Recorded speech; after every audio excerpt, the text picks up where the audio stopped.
So Pete, who are the prime candidates for the IOVR and process? Anybody that has a 2-volt VRLA battery, AGM, absorbed glass mat, the larger the cell, the better return on the investment, because it takes just as much time to do an IOVR process on, and I'm just going to use 24 cell, 48 volt plant. It could be a 60 or it could be a 240 volt UPS, but it takes approximately the same amount of time to do the process on a cell this size as a cell that size, 2,000 amp hour cell. In that there's a little bit more water goes in, the checking of the pressure to make sure it's intact, because one thing that's critical, you do not want to put water in a cell that's got a good path to ground. Right. It's nice to see the fireworks, but it really sucks.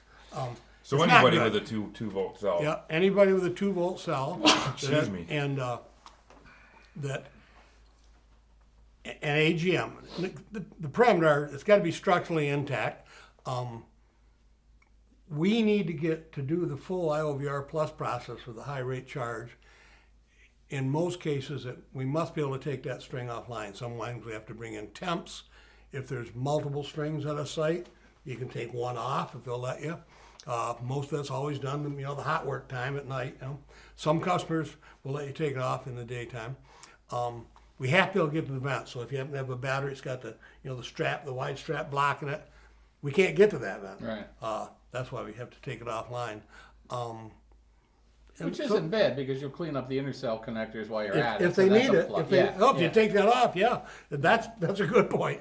And then, so the time is the same, so the cost is pretty much the same, whether it's a 300 amp hour cell or a 2,000 amp hour cell. Right. A little bit more. And it takes, again, like I said earlier, about a 24-hour process total. Mm-hmm. I mean, it Do takes you. cabinet-tized batteries offer a bigger challenge than, say, rack batteries? Or We've only done, I know, 2 strings where they had VR lane cabinets, but luckily the posts were all right out right in Okay, front. we could get 'em. But yeah, and so not really.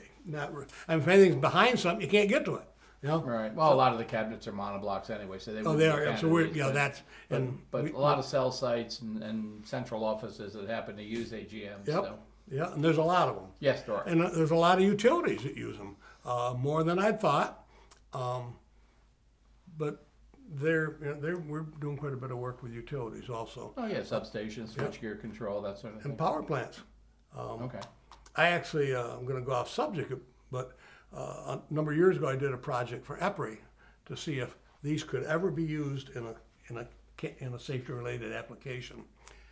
The answer is they could, but there was such feedback that the answer is no, it's not going to happen. Well, those are electrical political problems. That's right. Yeah. We can't solve those. Electrochemical battery with electric. Yeah, I mean, these things take a heck of a beating. There's been Robert Shaz from Canada. I've gone off subject, but they had some. They found that were 2 years old or 4 years old in a warehouse. Remember his paper? He did it in Intellect. He did one at Batcon. They brought him back.